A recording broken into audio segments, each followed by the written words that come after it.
আজকে আমরা 10th ক্লাসে আছি সলিউশন কেমিস্ট্রির। এই ক্লাসে আমরা অভিস্রবণ সংক্রান্ত প্রথমে কিছু বাস্তবিক ঘটনা নিয়ে আলোচনা করব। তার আগে বলে দেওয়া ভালো যে আমরা আগের ক্লাসে অভিস্রবণ কাকে বলে, অভিস্রবণ চাপ কাকে বলে সেটা পড়েছি। যারা দেখোনি তারা আগের ভিডিওটা দেখতে পারো, সেখানে আর কি অভিস্রবণ চাপ এবং অভিস্রবণ নিয়ে আমরা আলোচনা করেছি। অভিস্রবণ কাকে বলে সেটা তো অলরেডি জানো, যে দুটো দ্রবণকে যদি একটি অর্ধবেদ্য পর্দা দ্বারা আলাদা করা থাকে তাহলে নিম্ন ঘনত্বের দ্রবণের দ্রাবক কণাগুলো কি হয় না উচ্চ ঘনত্বের অর্থাৎ বেশি ঘনত্বের দ্রবণের দিকে অগ্রসর হয়। তাহলে দ্রাবক কণার এই যে কম গাঢ়ত্ব থেকে বেশি গাঢ়ত্বে অর্ধবেদ্য পর্দা ভেদ করে যাওয়া ঘটনা কি বলা হয়? অভিস্রবণ। ঠিক আছে। আর অভিস্রবণ চাপ কি বলেছিলাম না, আমরা জানি যে কম গাঢ়ত্বের দ্রবণ থেকে দ্রাবক কণাগুলো বেশি গাঢ়ত্বের দ্রবণের দিকে যায়। এখন এই যাওয়াটাকে আটকানোর জন্য উপর থেকে যদি এই দ্রবণের উপর প্রেশার ক্রিয়েট করার চেষ্টা করি, ধরো ইউ আকৃতি একটা নল নিলাম, একটা অর্ধবৃত্ত পর্দা রেখেছি মাঝখানে, তাহলে আমরা এদিকে দুটো সাইডে দুটো দ্রবণ আছে, এদিকে কম ঘনত্ব আছে, এদিকে বেশি ঘনত্বের আছে। আমরা জানি কি কম ঘনত্ব থেকে বেশি ঘনত্বের দিকে দ্রাবক কণা যায়, যার ফলে উচ্চতা বাড়ার কথা। আমরা কি করছি না, যে ন্যূনতম প্রেশার প্রয়োগ করে ওই বেশি দ্রবণের গাঢ়ত্বের উপর চাপ সৃষ্টি করে কম ঘনত্বের দ্রবণের যে দ্রাবক কণার আগমন বেশি ঘনত্বের দিকে সেটা আটকানোর চেষ্টা করছি, তাকে আমরা কি বলি? অভিস্রবণ চাপ।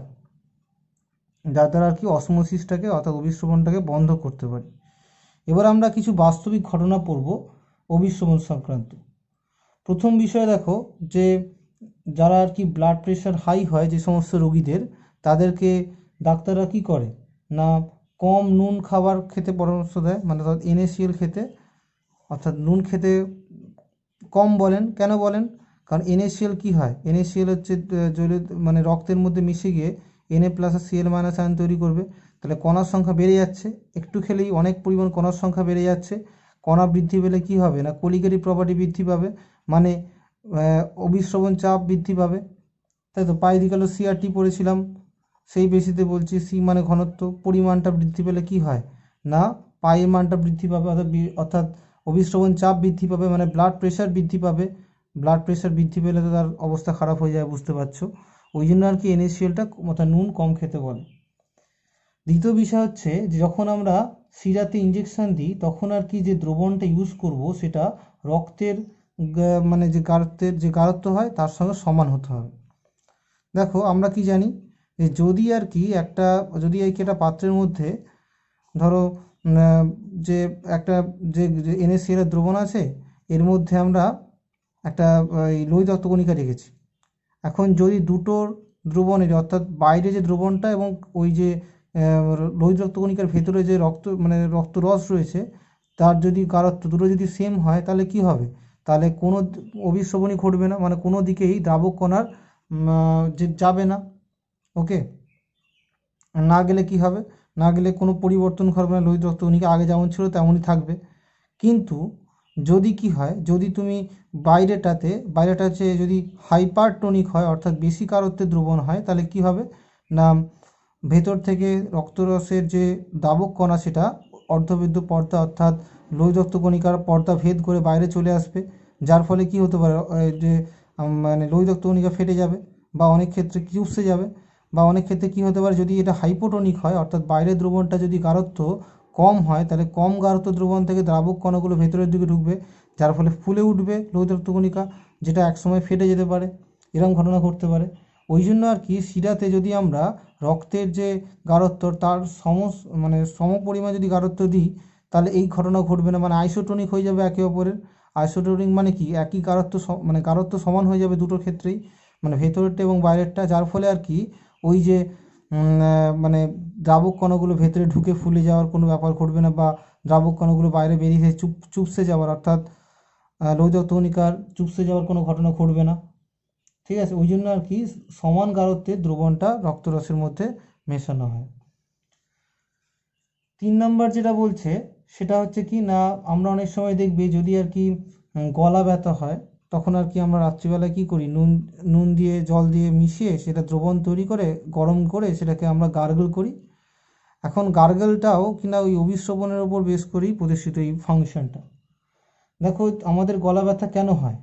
অ্যাকচুয়ালি গলার মধ্যে যে ক্ষুদ্র ক্ষুদ্র কোষ রয়েছে ওখানে আর কি জল জমলে ওই জন্য গলা ব্যথা হয়। এখন তুমি যদি কি করো, তুমি যদি আর কি ওই মানে নুন জলের গার্গল করো, তাহলে কি হবে না, তাহলে ওই যে দ্রবণটা, মানে যে দ্রবণটা তুমি নিয়েছো, তোমার গলার কোষের সাপেক্ষে বাইরে যে দ্রবণটা এখন আছে, বাইরের দ্রবণটা এখন কি, বাইরের দ্রবণটা বেশি গাঢ়ত্বের দ্রবণ আছে, ভেতরটা কি আছে, শুধু যে কোষটা তার মধ্যে জল আছে। এখন জল মানে কি দ্রাবক কণা, সে কী করবে, ওই কোষটার অর্ধবৃত্ত পর্দার ভেদ করে বেরিয়ে আসবে, যার ফলে যে পরিমাণ জল জমেছিল কোষের মধ্যে সেটা বেরিয়ে যাচ্ছে, যার ফলে আর কি গলা ব্যথা হবে না। এই কারণেই আমরা কি করি না, নুন জল দিয়ে গার্গল করি যখন গলা ব্যথা হয়। তাহলে গলা ব্যথা হলে কি হয় না, গলার মধ্যকার বিভিন্ন কোষে জল জমে যায়, সেই জলটাকে বার করি আমরা অভিশ্রবণ প্রক্রিয়ার সাহায্যে, যেখানে আমরা হেল্প নিই কার, NaCl দ্রবণের হেল্প নিয়ে থাকি, অর্থাৎ নুন জলের হেল্প নিয়ে থাকি। নুন জলের গাঢ়ত্ব বেশি, যে কারণে কোষ থেকে জলটা বেরিয়ে যায়। এবারে যে ফোর্থ ব্যবহার বলছে সেটা কি, সেটা তোমরা জানো, যে যখন আর কি মাংস সংরক্ষণ করা হয় তখন কি হয়, তাকে NaCl অর্থাৎ লবণ মিশিয়ে রাখা হয়। ব্যাপারটা হচ্ছে এটাই যে লবণ মিশিয়ে রাখার উদ্দেশ্য কি না, বাইরের যে দ্রবণটা আছে, মানে বাইরে যে নুন দিয়ে যে দ্রবণটা তৈরি করেছে, ধরো একটু সামান্য জল জল আছে, এই অবস্থায় ওই যে মাংসটা আছে, বাইরের দ্রবণটা কি আছে, গাঢ় দ্রবণ। এখন ভেতরে কি আছে, ভেতরে যদি ব্যাকটেরিয়া থাকে, তার ব্যাকটেরিয়ার যে পর্দাটা সেটা অর্ধবৃত্ত পর্দা হিসেবে কাজ করে, এবং ওই ব্যাকটেরিয়ার ভেতরে যে দেহরস আছে সেটা কি হয়, ওই অভিশ্রবণ প্রক্রিয়ার সাহায্যে বেরিয়ে যায়। তাহলে ওই মানে ব্যাকটেরিয়ার যে তোমার ভেতরে দেহরস রয়েছে সেটা অভিশ্রবণ প্রক্রিয়া বেরিয়ে গেলে কি হয়, ব্যাকটেরিয়া মারা যায়, যার ফলে আমাদের দেহে সংক্রমণের কোনো আশঙ্কা থাকে না, আমাদের দেহে সংক্রমণ ঘটে না। ঠিক আছে, সেই কারণে আমরা বলতে পারি যে মাংস যখন সংরক্ষণ করা হয় তখন নুন মাখিয়ে রাখা হয়। এরপরে যে বিষয়টা বলছে সেটা হচ্ছে বিপরীত অভিশ্রবণ। বিপরীত অভিশ্রবণ কি না, আমরা অভিশ্রবণ বলতে কি শিখেছি, একটা অর্ধপেদ্য পর্দা দিয়ে আমরা দুটো দ্রবণকে আলাদা করে রেখেছি, একটা কম ঘনত্বের, একটা বেশি ঘনত্বের। তাহলে কম ঘনত্ব থেকে দ্রাবক কণাগুলো কি কোথায় যাচ্ছে না, বেশি ঘনত্বের দিকে যাচ্ছে, এই ঘটনাকে আমরা অভিশ্রবণ বলে থাকি। এখন বিপরীত অভিশ্রবণ কথা থেকেই বুঝতে পারছো নিশ্চয়ই, উল্টো দিকে দ্রাবক কণার যাওয়া ঘটবে, অর্থাৎ বেশি ঘনত্ব থেকে কম ঘনত্বের দিকে দ্রাবক কণাগুলো যেতে থাকবে। এই ঘটনাকে আমরা কি বলে থাকি, বিপরীত অভিশ্রবণ বলে থাকি। এখন এটা কি করে সম্ভব, অভিশ্রবণ তো জানি একটা ন্যাচারাল ফাংশন, যে ন্যাচারাল ওয়েতে আর কি ন্যাচারালভাবেই দ্রাবক কণাগুলো কম ঘনত্ব থেকে বেশি ঘনত্ব দিয়ে যায়। তাহলে নিশ্চয়ই আমাকে কিছু একটা করতে হবে যাতে কিনা বেশি ঘনত্বের দ্রবণ থেকে দ্রাবক কণাগুলো কম ঘনত্বের দ্রবণের দিকে যায়। ঠিক আছে, আমরা কি করব, আমরা একটা ইউ আকৃতির নল নেব, এখানে অর্ধবেদ্য পর্দা আছে, আর এদিকে বেশি ঘনত্ব আছে, এই কম ঘনত্ব আছে, কম ঘনত্ব লো ডেনসিটির আছে, আর এখানে হাই কনসেন্ট্রেশন মানে হাই ডেনসিটির দ্রবণ আছে। তাহলে এখন এটা হাই ডেনসিটির দ্রবণ আছে, এটা লো। এবার কি হবে, তাহলে নর্মাল নিয়ম কি না, লো ঘনত্ব থেকে দ্রাবক কণাগুলো মানে অর্ধবৃত্ত পর্দা ভেদ করে হাই ঘনত্বের দিকে যেতে থাকবে। এটা আটকানোর জন্য আমরা কি করি, এই প্রসেসটা আটকানোর জন্য আমরা উপরে একটা প্রেশার দিই না, পিস্টন দিয়ে প্রেশার দিলে কি হবে, ওই প্রসেসটা আটকে যাবে, অর্থাৎ অভিশ্রবণ ঘটবে না। এবার আমরা এমন করলাম যে অতিরিক্ত প্রেশার দিয়ে দিলাম, মানে আমরা অভিশ্রবণ চাপের থেকেও বেশি পরিমাণ চাপ দিয়ে দিলাম, তাহলে কি হবে, তাহলে আরও নিচে মানে নিচে নামার চেষ্টা করবে পিস্টনটা। এখন নিচে নামা মানে কি, এদিকে চাপ ক্রিয়েট করছে, এই চাপ ক্রিয়েটের জন্য কি হবে না, এই হাই ঘনত্বের বা উচ্চ ঘনত্বের দ্রবণে যে দ্রাবক কণাগুলো সেটা অর্ধবেদ্য পর্দা করে ভেদ করে রিভার্স ব্যাক করবে, অর্থাৎ এদিকে আবার আসতে থাকবে। এবার মানে উল্টো ব্যাপার ঘটছে, হাই ঘনত্ব থেকে দ্রাবক কণাগুলো লো ঘনত্বের দিকে যেতে থাকছে, এই ঘটনাকেই আমরা কি বলছি, বিপরীত অভিশ্রবণ বলে থাকি। ঠিক আছে, এবার এটার একটা ব্যবহার রয়েছে, ব্যবহারটা কি, এটা ব্যবহারটা কাজে লাগিয়ে আমরা কি করতে পারি না, আমরা লবণযুক্ত জল থেকে পানীয় জল তৈরি করতে পারি, বা সমুদ্র জল থেকে পানীয় জল তৈরি করতে পারি, বেশি লবণ রয়েছে সেখান থেকে কম লবণযুক্ত জলে পরিণত করতে পারি বা বিশুদ্ধ করতে পারি। কি করে করব আমরা সাধারণত এখানে কি করি না, অর্ধবেদ্য পর্দা হিসেবে সেলুলোজ অ্যাসিটেট ইউজ করে থাকি। তাহলে আমরা কি করব, একটা সেলুলোজ অ্যাসিডের পর্দা নিলাম, অর্ধবেদ্য পর্দা। এবার এদিকে কি করলাম না, এদিকে তোমার হচ্ছে পানীয় জল, মানে খাবার উপযুক্ত জল, মানে কোন নোনতা নয়, পানীয় জল। আর এখানে লবণাক্ত জল লিখেছি। এবার কি হবে, এবার তুমি যদি আর কি উপর দিয়ে প্রেশার ক্রিয়েট করো, তাহলে কি হবে, উপর দিয়ে ধরো এই দোকানে প্রেশার ক্রিয়েট করছো, তাহলে কি হবে, তাহলে অভিশ্রবণ নর্মাল তো এই দিক থেকে এদিকে হওয়ার কথা ছিল, কারণ এদিকটা তো কম গাঢ়ত্বের পানীয় জল, তার মধ্যে নুনের পরিমাণ খুবই কম, এটা লবণাক্ত মানে কি নুনের পরিমাণ বেশি। নর্মাল প্রক্রিয়াতে তো এদিক থেকে এদিকে, অর্থাৎ পানীয় জলটা থেকে দ্রাবক কণাগুলি লবণাক্ত জলে যাওয়ার কথা, নর্মাল নিয়ম। কিন্তু বলছে যদি ওপর দিয়ে বা হাই প্রেশার সৃষ্টি করো, তাহলে কি হবে না, তাহলে উল্টো প্রক্রিয়া ঘটবে। উল্টো প্রক্রিয়া মানে কি, লবণাক্ত জল থেকে দ্রাবক কণাগুলো কি করবে না, পানীয় জলের দিকে, মানে এই অর্ধবেদ্য পর্দা ভেদ করে কম ঘনত্বের পানীয় জলের দিকে যেতে থাকবে। এই কারণে হচ্ছে বিপরীত অভিশ্রবণ। এর ফলে কি হবে, এর ফলে আর কি দ্রাবক কণাগুলোই যদি শুধুমাত্র যাচ্ছে এদিকে, তাই দ্রাবক কণার সংখ্যা এখানে বৃদ্ধি পাচ্ছে, মানে দ্রাবকের পরিমাণ বৃদ্ধি পাচ্ছে, মানে কি পানীয় জলের পরিমাণটা আমার এখানে বৃদ্ধি পাচ্ছে, যার ফলে পানীয় জলটা তুমি এক্সট্রা পাচ্ছ, কম নিয়েছিলে সেখান থেকে এই প্রক্রিয়ার সাহায্যে অনেক বেশি পরিমাণ পেয়ে যাচ্ছ। এই প্রক্রিয়া কাজে লাগিয়ে তাহলে আমরা লবণাক্ত জল থেকে পানীয় জলের উৎপাদন বাড়াতে পারি বা করতে পারি। এখন আমরা কিছু অভিশ্রবণ চাপ অর্থাৎ অসমোটিক প্রেশার সংক্রান্ত কিছু অঙ্ক করব। সেই অঙ্ক করার আগে তোমাদের বলে রাখি যে কী কী সূত্র আমরা পড়েছিলাম আগের দিনের ক্লাসে। পাই ইজিক্যাল টু সিআরটি পড়েছিলাম এই সূত্রটা, যেখানে পাই হচ্ছে অভিশ্রবণ চাপ, সি হচ্ছে মোলার গারত্ব, মানে যে দ্রবণের কথা বলা হচ্ছে তার মোলার গারত্ব মানে মোল পার লিটারে, আর হচ্ছে সার্বজনীন গ্যাস ধ্রুবক, এবং টি হচ্ছে কেলভিন স্কেলে উষ্ণতা। এবারে তোমাকে যদি বলা হয় এখানে যে কোনো একটা দ্রবণ দিয়ে দিল, সেই দ্রবণের গাঢ়ত্ব দিয়ে দিল, তাহলে তুমি এবং উষ্ণতা দিয়ে দিল, তাহলে সহজে তুমি অভিশ্রবণ চাপ বার করতে পারবে। ঠিক আছে, এবারে ধরো এই সি এর জায়গায় কি লিখতে পারি, সি মানে কি, সি মানে হচ্ছে মোলার গাঢ়ত্ব। মোলার গাঢ়ত্ব মানে কি, পরিমাণকে তার আণবিক ভর দিয়ে ভাগ করব এবং তাকে তার লিটারে আয়তন দিয়ে ভাগ করব, মানে লিটার এককে আয়তন দিয়ে ভাগ করলেই তোমার সি এর মান বেরিয়ে যায় আর আরটি। ওকে, তাহলে সি এর জায়গায় আমরা ডাব্লু/এমভি লিখতে পারি, কারণ গাঢ়ত্বকেই তুমি দেখবে আস্তে আস্তে পরিমাণকে আণবিক ভর দিয়ে ভাগ করলে কী হয়, মোল হয়। 1 লিটারে যদি মানে ভি লিটারে যদি অত পরিমাণ থাকে, তাহলে 1 লিটারে কত থাকবে, তাহলে ভি দিয়ে ভাগ করতে হবে, ওখান থেকেই সূত্রটা আসে। এবার আমরা অঙ্কতে চলে আসি। একটি জলীয় দ্রবণের প্রতি লিটারে 20 গ্রাম গ্লুকোজ আছে। 25 ডিগ্রি সেন্টিগ্রেড উষ্ণতায় দ্রবণটির অভিশ্রবণ চাপ আমাকে বার করতে হবে।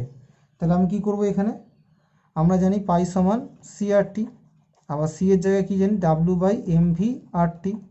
ডাব্লু মানে কি জানি, ডাব্লু মানে পরিমাণ, মানে 20 গ্রাম, তাকে বসিয়ে দিচ্ছি। এখন এম মানে কি বোঝায়, এম মানে বোঝাচ্ছে যে দ্রাব কণা রয়েছে তার আণবিক ভর, তার আণবিক ভর কি, গ্লুকোজ।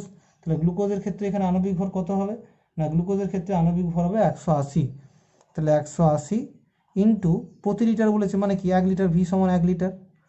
তাহলে এখানে কি হলো, এটা হলো।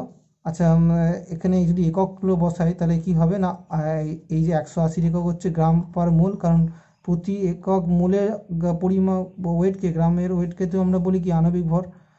এখন ইন্টু কি, আয়তন 1 লিটার বসিয়েছি অলরেডি আমরা, ইন্টু আর এর এককটা কী হয়, আর এর মানটা কথা 0.082, আমি এই এককটা ইউজ করতে বলেছিলাম, এই ভ্যালুটা litre atm, kelvin inverse mole inverse, into T এর মানটা কত হবে, দেখো 25 ডিগ্রি সেন্টিগ্রেড আছে, উষ্ণতাকে কেলভিনে কনভার্ট করতে হবে, তাই 273 দিয়ে যোগ করতে হবে, তাই এখানে ওভারঅল হবে কি 298 হবে, তাহলে 298 কেলভিন। তাহলে এখান থেকে দেখবে তুমি লিটার লিটার কেটে যাবে, মোল ইনভার্স কেটে যাবে, কেলভিন কেটে যাবে, তাহলে গ্রাম কেটে যাবে, শুধুমাত্র তোমার এটিএম পড়ে থাকছে। তাহলে অ্যাটমসফেরিক প্রেশার ইউনিটে তোমার এখানে প্রেশারটা বেরিয়ে যাবে। তোমরা প্রেশারটা ক্যালকুলেট করে বলো কত হচ্ছে, কমেন্টে জানাও। নেক্সট যে অঙ্কটা আমরা আসছি সেটা কি বলছে না, 300 কেলভিন উষ্ণতায় 500 ml 2.5% ইউরিয়ার জলীয় দ্রবণের সঙ্গে 500 ml 2% সুক্রোজের জলীয় দ্রবণ মেশানো হয়েছে। মিশ্রণের দ্রবণের অভিশ্রবণ চাপ তোমাকে এখানে গণনা করতে দিয়েছে। তুমি তাহলে কি করে বার করবে, দেখো এখানে শুধুমাত্র একটা দ্রাবক কিন্তু নেই, এখানে আমরা দুটো ভিন্ন ভিন্ন দ্রাবক নিয়ে কাজ করছি। ঠিক আছে, একটা পাত্র ছিল যেখানে কিনা আমার 500 ml দ্রবণ ছিল এবং 500 ml এর মধ্যে 2.5% ইউরিয়া ছিল। আর একটা পাত্রের মধ্যে কী ছিল না 500 ml 2% সুক্রোজ আছে, এটা ইউরিয়া আছে, এটা সুক্রোজ আছে। দুটো দ্রবণকে মিশিয়ে তুমি একটা নতুন দ্রবণ তৈরি করছো, এই দ্রবণের আমাকে পাই মানটা বার করতে হবে। তাহলে পাই বার করতে গেলে মেন ফান্ডা আমার এখানে পাই ইজিক্যাল টু সিআরটি, মানে সিটা বার করতে হবে, কারণ দ্রবণটা তো অন্যরকম আছে, এখন দুটো দ্রাবকে তৈরি আছে। এক্ষেত্রে আমরা কি করে তাদের গাঢ়ত্ব বার করব। যখন মিশিয়ে দিলাম তখন টোটাল আয়তন কত হয়ে গেছে বলো তো? 500 ছিল, আর একটা 500 মানে কত? 1000। তাহলে 1000 ml বা 1 লিটার হয়ে গেছে, এখানে 1 লিটার দ্রবণ তৈরি হয়ে গেছে। এখন এই 1 লিটার দ্রবণের ক্ষেত্রে আমরা কি করব? গাঢ়ত্বগুলো বার করব, প্রতিটা দ্রবণের গাঢ়ত্ব বার করব। এখন দেখো, তুমি যদি এই দ্রবণের ক্ষেত্রে বলো, এই দ্রবণের ক্ষেত্রে কি ছিল না, আমরা জানি যে 100 ml এর মধ্যে যেহেতু 2.5%, তাই 100 ml এর মধ্যে রয়েছে 2 ml এর মধ্যে রয়েছে 2.5 গ্রাম কি ইউরিয়া। ওকে, এবার তাহলে 500 ml দ্রবণ নিয়ে কাজ করছো তুমি, তাহলে 500-র মধ্যে কত হবে? তাহলে 500 ml দ্রবণের মধ্যে হবে 2.5 ইন্টু 500/100। সেখান থেকে আমরা যদি কাটাকুটি করি তাহলে কি হবে? তাহলে সেখান থেকে 12.5 হচ্ছে, এত গ্রাম ইউরিয়া হচ্ছে। ঠিক আছে, আর তাহলে ওভারঅল 12.5 গ্রাম ইউরিয়া তুমি এখানে মিশিয়েছো। আর তুমি যদি বলে সুক্রোজের ক্ষেত্রে, তাহলে একই রকম ক্যালকুলেশন, অর্থাৎ 100 ml এর মধ্যে রয়েছে কত না, 100 ml এর মধ্যে রয়েছে তোমার এখানে 2 গ্রাম। তাহলে 500 ml এর মধ্যে কত হবে? 500 ml এর মধ্যে হবে, দেখবে তুমি 2 ইন্টু 500/100 হয়ে যাবে। তাহলে কাটাকুটি করলে কি হবে? 10 গ্রাম হচ্ছে। তাহলে তুমি এখানে ইউরিয়া যে এই সুক্রোজ যে পরিমাণ নিয়েছো তার পরিমাণ হচ্ছে 10 গ্রাম। তাহলে ওভারঅলটা কিন্তু এখানে মিশেছে। তাহলে এখন মোল সংখ্যা কত? তাহলে মোল সংখ্যা ক্যালকুলেট করতে হবে তোমাকে এখানে। তাহলে মোল সংখ্যা ক্যালকুলেট করতে গেলে বলছে যে আমরা তাহলে প্রত্যেকটা থেকে যদি মোল বার করি, তাহলে এই যে এত গ্রাম ইউরিয়া আছে তার মোল সংখ্যা কত হবে? তাহলে 12.5 বেরোলো, তাকে তার 60 অর্থাৎ আণবিক ভর দিয়ে ভাগ করছি ইউরিয়ার। তাহলে 60 দিয়ে ভাগ করলে কত হবে? 60 দিয়ে ভাগ করলে হবে 0.2083 হবে, এত মোল। তাহলে এত মোল ইউরিয়া নিয়েছো। আর এদিকে 10কে তুমি কত দিয়ে ভাগ করবে? এখানে সুক্রোজের ক্ষেত্রে তুমি 342 অর্থাৎ সুক্রোজের আণবিক ভর দিয়ে ভাগ করবে। সেটা কত হচ্ছে? সেটা হচ্ছে 0.0292 হচ্ছে। এবারে তোমাকে এখানে কি করতে হবে না, তাহলে এত মোল আছে, ঠিক আছে। এবার কি না, তো এই এত মোল কি 1 লিটারই দ্রবীভূত আছে। তাহলে গাঢ়ত্ব কত? C1 সমান হচ্ছে 0.2083 মোল পার লিটার, কারণ তুমি লাস্টে যে দ্রবণ তৈরি করেছো সেটা তার আয়তন তো 1 লিটার। আর আমরা কি জানি 1 লিটারে যত মোল থাকে তাকে তার গাঢ়ত্ব বলে থাকি। তাহলে C1 অর্থাৎ ইউরিয়ার গাঢ়ত্ব কত? এত মোল পার লিটার। সিমিলারলি সুক্রোজের ক্ষেত্রে C2 কত হবে? যত মোল সেটাই তার এখানে গাঢ়ত্ব হবে, কারণ 1 লিটার দ্রবণ নিয়ে কাজ করছো। তাহলে 0.0292 মোল পার লিটার। তাহলে গাঢ়ত্ব বেরিয়ে গেল। এবার যদি বলে এখানে চাপটা কি হবে, তাহলে কি করে বার করবে? তার জন্য আর কি ওভারঅল যে কনসেন্ট্রেশন কত হবে, ওভারঅল কনসেন্ট্রেশন মানে দুটো দ্রাবক মিলি টোটাল কনসেন্ট্রেশন বা গাঢ়ত্ব কত হবে? C1 + C2, সেটা সমান হচ্ছে 0.2083 + 0.292 হলো। এটা করলে যেতে 0.2375 এত মোল পার লিটার হচ্ছে। এবার তাহলে তুমি ফর্মুলা জানো নিশ্চয়ই, পাই ইজিক্যাল টু সিআরটি। পাই ইজিক্যাল টু সিআরটি, তাহলে সিআরটির মধ্যে সি ভ্যালুগুলো বসিয়ে দাও। সি মানে কত? 0.2375 ইন্টু আর মানে কত? এখানে 0.0821 লিটার কেলভিনের মোল ইনভার্স ইন্টু তোমার হচ্ছে টেম্পারেচার কত? এখানে টেম্পারেচার বলেছে দেখো 300 কেলভিন, উপরে কোশ্চেনে দেওয়া আছে দেখবে 300 কেলভিন টেম্পারেচার। তাহলে এখান থেকে সহজেই তুমি গুণ করে দিলে পাবে 5.85 ATM বেরিয়ে যাবে। এককগুলো অবশ্যই তোমরা বসে করে দেখবে কত হচ্ছে একক। তাহলে কি হলো ব্যাপারটা, আমাকে যে দুটো দ্রবণ দিয়েছিল, দুটো দ্রবণ মিক্সচার করেছিলাম, মিক্সচার করে যে নতুন দ্রবণ তৈরি হলো সেখানে চাপ বার করতে বললাম।